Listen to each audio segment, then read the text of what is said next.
আউযুবিল্লাহি মিনাশ শাইতানির রাজিম। বিসমিল্লাহির রহমানির রহিম। আজকে আমরা কুতুবউদ্দিন আহমেদ বিন আমরি আব্দুর রহিম শাহ ওলিউল্লাহ দেহলভী রহমতুল্লাহি আলাইহি সম্পর্কে যে আলোচনাটা করতে চাচ্ছি, ইত্তেফাকাত, সেটা সম্পর্কে বলার আগে একটু বলতে চাই। আগে তো আমরা ওনাকে জানতাম একজন ফকি, ইসলামী দার্শনিক, রাষ্ট্রবিজ্ঞানী এবং একজন সুফি সাধক। কিন্তু ওনার সম্পর্কে পড়াশোনা করতে যে দেখলাম উনি একজন ওয়েলফেয়ার ইকোনমিস্ট। আমরা লক্ষ্য করলাম উনি একজন সাইকো অ্যানালিস্ট। রাষ্ট্রবিজ্ঞান এবং রাষ্ট্রকে নতুনভাবে প্রজনন দেবার জন্য, নতুনভাবে জন্ম দেওয়ার জন্য একজন যুগপুরুষ। আমরা যখন ইসলামী ইতিহাস এবং তার গতিপ্রবাহ সম্পর্কে জানি, তখন আমরা খুব বেশি করে ইবনে খালদুনের কথা বলি। এর একটা কারণ হচ্ছে, ইবনে খালদুনের আধুনিককালে জনপ্রিয়তার একটা মূল কারণ আর্নেস্ট গেরনার। কারণ গেরনার তাকে পৃথিবীর এই যাবৎকালের শ্রেষ্ঠ সমাজবিজ্ঞানী হিসেবে আখ্যায়িত করেছে। আমরা যখন ইন্টারন্যাশনাল রিলেশনের ছাত্র ঢাকা বিশ্ববিদ্যালয়ে, তখন গেরনারের তত্ত্ব আমাদের পড়তে হতো।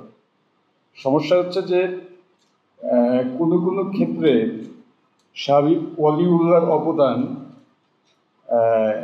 তার চেয়েও বেশি, কিন্তু তাকে নিয়ে সেরকম কোনো আলোচনা পশ্চিমা জগতে দেখি না। এবং কি আর্নেস্ট গেরনারের লেখালেখিতেও শাহ ওয়ালিউল্লাহ নাই, ইবনে খালদুন তো প্রভূত পরিমাণেই আছে। একজন সমাজবিজ্ঞানী যখন সমাজকে বিশ্লেষণ করেন, তখন তিনি একাধারে ইতিহাসবিদ এবং রাষ্ট্রবিজ্ঞানী। এই প্রকল্পে এই বিষয়গুলিকে আলাদা করা যায় না। সেটা যদি করা হয় তাহলে তিনি আসলে ঠিকমতো রাষ্ট্রবিজ্ঞান প্রকল্পকে হাজির করতে পারেন না। এই বিষয়গুলি আসলে একটা আরেকটার সাথে কানেক্টেড। আরেকটা বিষয় লক্ষণীয় যে ইসলামের দীর্ঘ ইতিহাসে আমরা যে ভারতবর্ষে দাঁড়িয়ে আছি, সেটা একটা সময় ছিল ঔপনিবেশিক যুগ। ঔপনিবেশিকের মোকাবেলা করবার জন্য তাকে নতুনভাবে ইসলামকে হাজির করতে হয়েছে। সে কারণে ইত্তিফাকাত বোঝার জন্য আসলে দরকার হচ্ছে শাহ ওয়ালিউল্লাহকে মনস্তাত্ত্বিকভাবে প্রথমে বিশ্লেষণ করা। রুমি তো অনেকটা বলেছে, এগুলি অন্যরাও বলবেন। যেটি আপনারা বলবেন না সেই জায়গাটাই বরঞ্চ আমি বলি, কারণ যেগুলি আপনারা বলবেন সেগুলি তো একই কথা বললে, একই প্রেমিকারে চারজন প্রেম নিবেদন করলে তো বিপদ হয়ে যায়, প্রেমে আর দেওয়ার কিছু থাকে না। তবে আমরা আসলে শাহ ওয়ালিউল্লাহকে আমাদের মতো করে নতুন করে বিশ্লেষণ করি। দার্শনিকভাবে তিনি কি ছিলেন? ইসলামী ঘরানার। ওনাকে অনেকে আহলুল হাদিস, আহলুল রায় এবং মাতুরিদি হিসেবেও আখ্যায়িত করেন। আশারি ঘরানার দর্শনের প্রভাব তার উপর আছে, কিন্তু আসলে তিনি এই সবগুলি থেকে তার মতো করে নিয়েছেন, যেটাকে আমরা ইংরেজিতে বলি যে এক্লেকটিক ওয়ে, অর্থাৎ যখন যেটি দরকার। তবে একটা জায়গা থেকে উনি কখনো বিচ্যুত হননি। উনি বেসিক্যালি রিজনের অর্থাৎ হিকমা অর্থাৎ রিজন এবং লজিকের প্রভাব ওনার দর্শনগত জায়গায় খুব বেশি।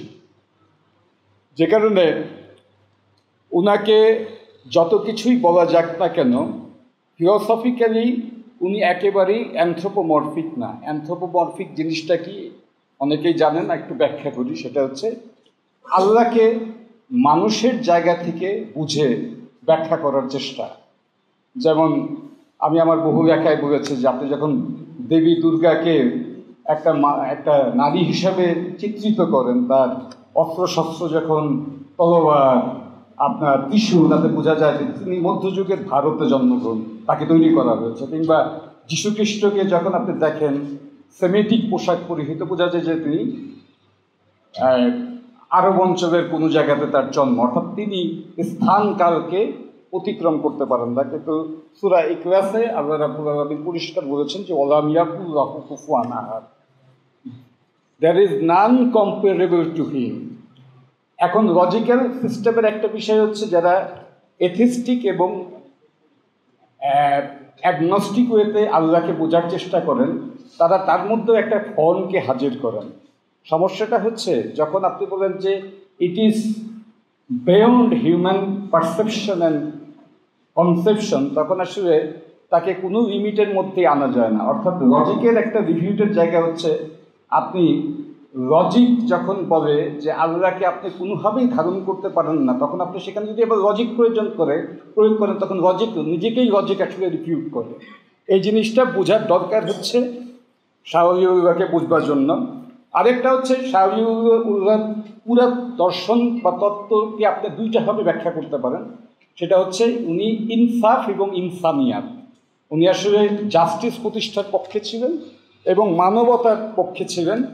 তার পুরা প্রকল্প জুড়ে আপনি দেখবেন যে ইসলামকে তিনি যে মানবিক পরিগঠনের জায়গা থেকে চিন্তা করেছেন, তার মূল উদ্দেশ্য হচ্ছে একটা অর্থনৈতিক ভিত্তি, এবং সেটা খুবই ম্যাথোডোলজিক্যাল। আমার মনে হয় যে ইসলামের ইতিহাসে অন্তত তার আগ পর্যন্ত এত ম্যাথোডোলজিক্যালি ইসলামের অর্থনীতি নিয়ে সামগ্রিকভাবে কেউ চিন্তা করেন নাই। বেসিক্যালি আমরা যখন অর্থনীতির চিন্তা করি তখন একটা কথা চিন্তা করি, যে সেটা হচ্ছে যে একটা অর্থনৈতিক দর্শনকে আমরা কীভাবে চিন্তা করবো। একটা হচ্ছে মাইক্রো লেভেল থেকে, একটা ম্যাক্রো লেভেল থেকে। অর্থনীতিতে এমনিও বলে যে মাইক্রো ইকোনমিক্স, ম্যাক্রো ইকোনমিক্স। মার্ক্সের সমাজ দর্শনটা ছিল হচ্ছে ম্যাক্রো লেভেলের, যে কারণে তার ইন্টিগ্রেটেড পার্ট হিসেবে মাইক্রো পোর্শনগুলিকে উনি অ্যাড্রেস কম করেছেন, যেটা নিয়ে কিন্তু সাবঅর্ডিনেট স্কুলের একটা ডিবেট আছে।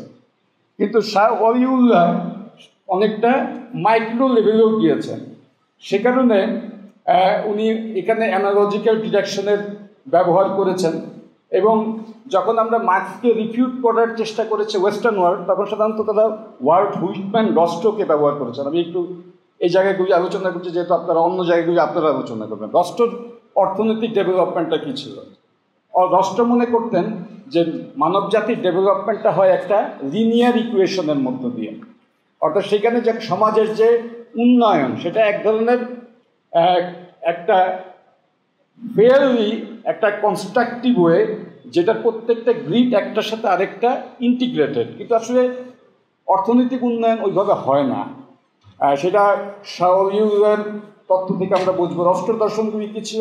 তিনি মনে করতেন যে সমাজের যে ট্রেডিশনাল যে সোসাইটিটা বিরাজ করে, সেখানে সমাজ মাত্রই অনুন্নত, সেখানে অর্থনৈতিক ডেভেলপমেন্ট হয় না, মানুষের চিন্তা ভাবনা একেবারেই অপরিসীমিত। এবং উনি শুরু করেছেন যে ইউরোপের এনলাইটমেন্টের পর থেকে মানুষের মধ্যে তাবৎ জ্ঞান এসে হাজির হয়েছে, মানে দুনিয়ার যাবতীয় ওহি তখন পশ্চিমা জগতে হাজির হয়েছে, এর আগে কোনো জ্ঞানতাত্ত্বিক কোনো কিছু জগতে ছিল না। এরপরে তিনি চিন্তা করেছেন প্রিকন্ডিশন ফর টেক অফ, অর্থাৎ নতুন নতুন চিন্তার বহর দরজা খুলে গেল, সেখানে মেকানিক্যালি জগতের উন্নয়নকে চিন্তা করা হলো। নতুন নতুন সমাজবিজ্ঞানী এবং অর্থনীতিবিদ নানানভাবে পৃথিবীকে দেখার চেষ্টা করলো, ফলে সেখান থেকে আসলো টেক অফ। এবং তারপরে জগতের যে হাইপার ডেভেলপমেন্টকে হলো, সেটাকে উনি বলছেন যে ড্রাইভ টু ম্যাচুরিটি। আর এরপরে তার আরও ভয়ানক, যেটা আপনার পাশ্চাত্য ক্যাপিটালিজমকে প্রমোট করে, সেটা হচ্ছে age of high mass consumption. এটার সাথে ওলিউল্লাহর তত্ত্বগত পুরাপুরি বিরোধ, কারণ এজ অফ হাই কনজামশন অর্থাৎ ম্যাসিভ কনজামশন মাত্রই ডেভেলপমেন্ট, এটার সাথে অন্তত অনেক অর্থনীতিবিদ এমনকি পশ্চিমা যারা থাকেন তারাও এটাকে অনুমোদন করবেন না, এমনকি অমর্তসেনা করবেন না, যে ম্যাসিভ কনজামশন করতে পারার ক্যাপাসিটি মাত্রই হচ্ছে it is the indicator that we have developed a much. আর তাসাউফপন্থী বা দর্শনের আধ্যাত্মিকতার মার্গে তো এটাকে অনুমোদন করা যায় না, বরঞ্চ এই হাই ম্যাসিভ কনজামশনের কারণে দুনিয়াতে যত রকমের যুদ্ধ বিগ্রহ ঘটে, লুটতরাজ হয়, এবং দুনিয়াতে যে উপনিবেশিক যুগের সূচনা হচ্ছে অর্থাৎ এজ অফ কলোনিয়ালিজম, সেটাও কিন্তু এই হাই ম্যাসিভ কনজামশনের কারণে। কারণ আমি ম্যাসিভ কনজামশন করতে হলে তো তোমার থাবা থেকে আমার নিতে হবে, ফলে এক ধরনের লুটতরাজ প্রমোট করবার যে প্রকল্প, সেটা তৈরি হয়েছে। এবং রস্টো ছিলেন সেই সমাজবিজ্ঞানী যাকে মার্কিন যুক্তরাষ্ট্র সেই সময় এস্টাবলিশ করেছেন যখন কমিউনিজমকে ঠেকানোর একটা প্রবণতা ছিল। অর্থাৎ আমরা বলতে পারি পরিষ্কার করলে যে 60-এর দশকে যখন থিওরি অফ কন্টেইনমেন্ট মার্কিন যুক্তরাষ্ট্র অনুমোদন করে ন্যাটোর পক্ষ থেকে, অর্থাৎ সোভিয়েত এক্সপানশনিজমকে রোধ করবার জন্য, তখন কিন্তু এই রাষ্ট্রকে দাঁড়া করানো হয়েছিল। এইটা একটু বোঝা দরকার। আরেকটা বিষয় হচ্ছে যে এই তত্ত্বগুলি মনে করে যে অর্থনীতির যে চাকা, সেটা আসলে সরি ডেভেলপমেন্টের জায়গা সেটা হচ্ছে একরৈখিক, অর্থাৎ একইভাবে স্টেজগুলি যায় আসে। সেটা কিছুটা মার্কসও বলতেন, কিন্তু মার্কস কিন্তু বলছেন যে এই ইতিহাস পরিবর্তনটা কিন্তু কখনো কমিক্যাল, কখনো হচ্ছে পার্শিয়াল, অর্থাৎ একই রকম কিন্তু হুবহু না।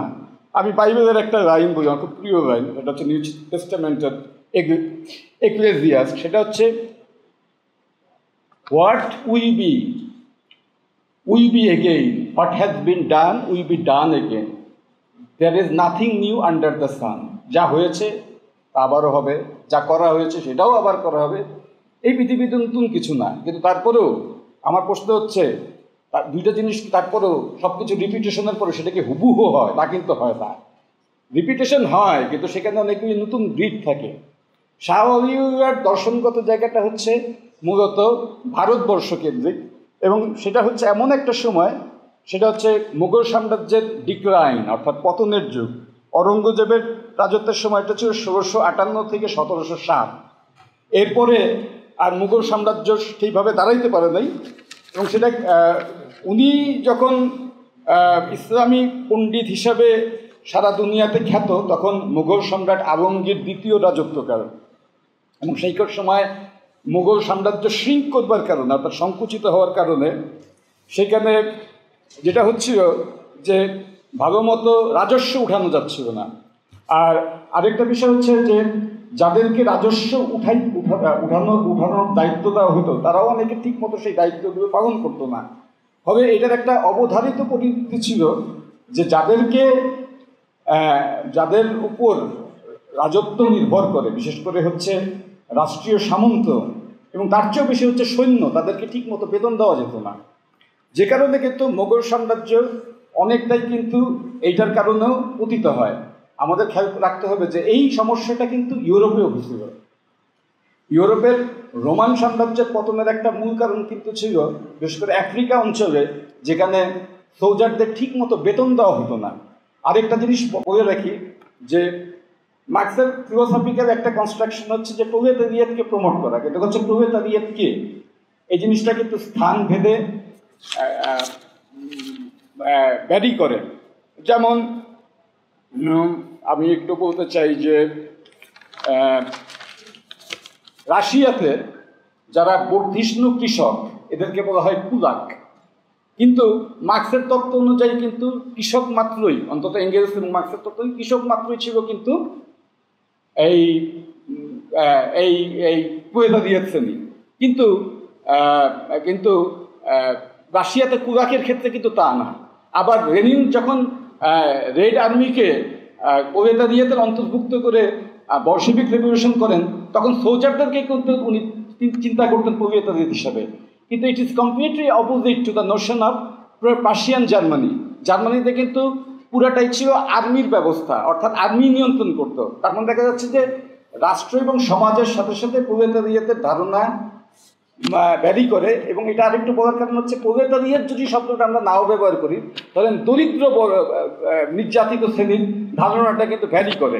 এখন কাকে নিয়ে আপনি সমাজ আন্দোলন করবেন সেটার একটা বিষয়। এইখানে লেনিনের সাথে ওলিভার চিন্তার একটা সমান্তরাল দিক হচ্ছে, তারা দুইজনই সেই সময়কার একেবারে সমাজে অবিকশিত যে সোলজার, যারা জীবন দিত অথচ তাদেরকে সেইভাবে মূল্যায়ন করা হতো না, সেই অংশটাকে কিন্তু তিনি অন্তর্ভুক্ত করেছেন তার সমাজ প্রকল্পে, যে এদেরকে এক ধরনের সাপোর্টের মধ্য দিয়ে রাষ্ট্র ব্যবস্থাকে টিকিয়ে রাখতে হবে। কারণ মনে রাখতে হবে যে আপনি সমাজে যত বড় বড় কথাই বলেন, জ্ঞানের আলোচনা করেন, কিন্তু ওয়ার হচ্ছে একটা ইনএভিটেবল জিনিস, সেই সময় কিন্তু আপনি আগাবেন না। যেমন সম্প্রতি কিন্তু ইসরায়েল ইরানের যুদ্ধ হলো, সেখানে কিন্তু আবিসারিয়াতি যুদ্ধ করতে যায় নাই। তো সোলজার্স হ্যাভ গন অ্যাহেড, ফলে তাদেরকে আপনার মূল্যায়ন করতে হবে। ইসলামের অনেক যুদ্ধে অনেক বড় বড় ফিকা শাস্ত্রবিদের চেয়ে যার তলোয়ারের জোরের ক্ষমতা ছিল, সেটাও কিন্তু কার্যকর হয়েছে। কারণ কে কোন জায়গা থেকে আপনার ইসলামী রাষ্ট্র গঠনে সাহায্য করবে, এটা তো আপনি জানেন না বা আমিও জানি না। একটা রাষ্ট্র তার প্রত্যেকের অবদানের মধ্য দিয়ে গড়ে ওঠে। এই প্রত্যেকটা জিনিস দিকগুলিকে মনে রাখাও হতে হবে। তো যাই হোক, সেই সময় খালিসা যেটা স্টেট র্যাঙ্ক ছিল, সেইটারও আয় কমে গেছিল। এমনকি স্টেট র্যাঙ্ক তো ক্রমাগত হবে তখন ইংরেজরা দখল করে নিচ্ছে। It was actually the time of decline.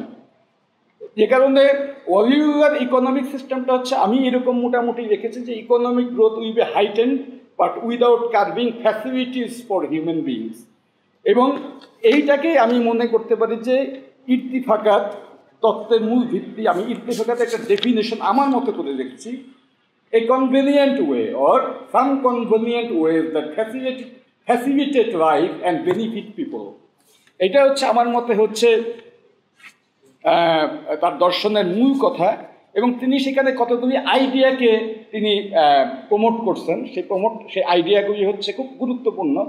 একটা হচ্ছে যে ইম্পেরিয়াল যে রাষ্ট্র, মানে সাম্রাজ্যের যে রাষ্ট্র প্রকল্প, সেই সময় তো আসলে ট্রিটি অফ ওয়েস্টফেলিয়া হয়নি। 1648-এ আমরা ইউরোপিয়ান মডেলের রাষ্ট্র পাইছি। এর আগে তো আমরা আসলে আধুনিক রাষ্ট্র ব্যবস্থা পাই নাই। কিন্তু তারপরে আমরা কি আর রাষ্ট্র বলবো না? আমার তো আর পশ্চিমরে দিয়ে রাষ্ট্র চিনতে হবে না। ইম্পেরিয়াল যে অথরিটিটা ছিল সেখানে কিন্তু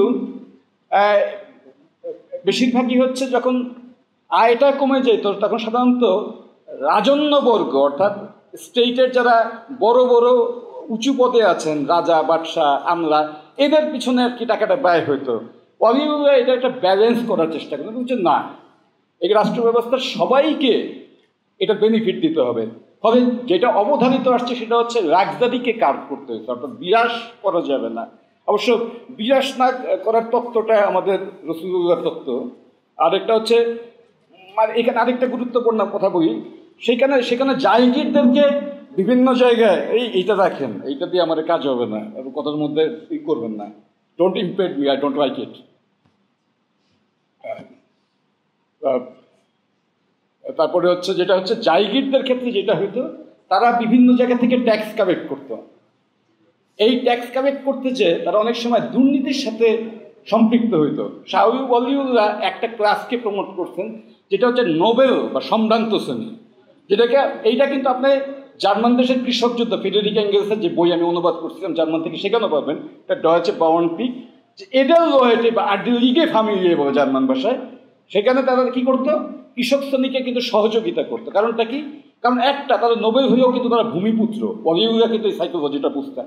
তেমন দেখা যাচ্ছে যে জার্মান, তার মানে এই নোবেল সম্ভ্রান্ত গোষ্ঠী, জমিদারের বাইরে এই অংশটা, এই জিনিসটা কিন্তু বাংলাদেশে নাই, যে কারণে কিন্তু আমরা মর্মটা বুঝি না। অর্থাৎ এখানে আপনি বলবেন সিভিল সোসাইটি, আসলে তাও না।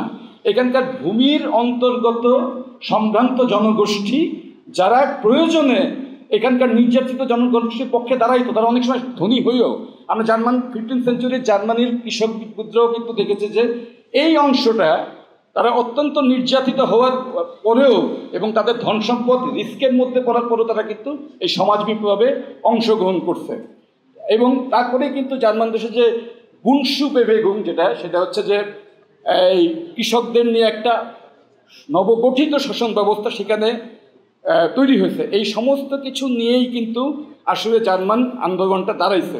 এই প্রকল্পটার ওয়ালিউল্লাহ সাহেব না জেনেও তার চিন্তা ভাবনার মধ্য দিয়ে কিন্তু তিনি সেই জায়গাতে পৌঁছেছেন। তার কারণটা কি? কারণটা হচ্ছে ওয়াইজ ম্যান থিঙ্ক অ্যালাইক।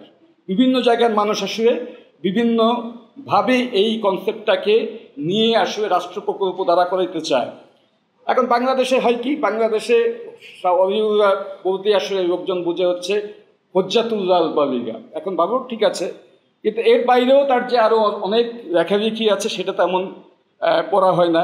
যেমন দেখা যাচ্ছে যে ট্যাক্স সম্পর্কেও তার একটা খুব গুরুত্বপূর্ণ মন্তব্য আছে। সেটা হচ্ছে যে ট্যাক্স কাকে দিবেন? যেই লোকটা দরিদ্র, যার অর্থনৈতিক সামর্থ্য নাই, আপনি কি তার কাছ থেকে সেই পরিমাণ ট্যাক্স নেবেন যেটা অন্যের কাছ থেকে নেন? এমনকি কোনো ক্ষেত্রে কিন্তু আপনার সেই দায়বদ্ধতা থাকা উচিতও না তার কাছ থেকে। উনি কিন্তু এই বিষয়গুলো নিয়ে আলোচনা করছেন। তারপরে উনার রাষ্ট্র প্রকল্পের ধারণাটা নির্ধারিত হয় ব্যক্তির জায়গা থেকে, কারণ ব্যক্তি হচ্ছে একটা সোশ্যাল ইউনিট, পরিবার হচ্ছে আরেকটা হচ্ছে কম্পোজিট সোশ্যাল ইউনিট, সেটা থেকে ক্রমাগত বড় হইতে হইতে একটা রাষ্ট্র হয়। উনি কিন্তু কীভাবে সমাজ প্রতিপালন করবেন, তার আগে ব্যক্তি নিজেকে কিভাবে বিকশিত করবে, তার নিজের সাথে তার কি বোঝাপড়া, রাষ্ট্রের সাথে তার বোঝাপড়ার আগে তার পরিবারের সাথে কি বোঝাপড়া, অর্থনৈতিক কাঠামোর ক্ষেত্রে তিনি গৃহের আবাসিক অর্থনৈতিক কীভাবে নির্ধারিত এবং সেটার মধ্যে দিয়ে গৃহপালিত পশুকে নিয়ে আপনি কীভাবে দরিদ্র অঞ্চলে আপনি টিকে থাকতে পারবেন, এই সমস্ত কিছু নিয়ে উনি যেভাবে চিন্তা করেছেন, আমার মনে হয় যে অনেক নোবেল লরিয়েটও ওইভাবে চিন্তা করে নেই। তো সত্যি কথা বলতে হচ্ছে শাহওয়ালিউল্লাহ দেহলভী একজন বিস্ময়কর ব্যক্তিত্ব, কিন্তু তাকে আপনারা কেউ ইসলামী তাসাউফের ঘটনার মধ্যে রাখছেন, সেটা তো অবশ্যই সম্মানজনক একটা বিষয়, কিন্তু তার মধ্য দিয়ে আসলে প্রতিফলিত হয়েছে এক গভীর সমাজবিজ্ঞানীর এবং এক দার্শনিকের, যিনি মানুষের মনস্তত্ত্ব এবং তার অর্থনৈতিক সমীকরণ এবং সেই সাথে তার অ্যানথ্রোপোলজিক্যাল এবং বায়োলজিক্যাল ফাংশনকে নিয়ে একটা যূথবদ্ধ সমাজ কাঠামো এবং অর্থনৈতিক প্রকল্প নির্ধারণ করেছেন, যেটা আমার মনে হয় যে ইসলামের ইতিহাসে তো বিরল, সমগ্র পৃথিবীর ইতিহাসে সম্ভবত বিরল। পরে হয়তো আরও কথা বলবো। ধন্যবাদ।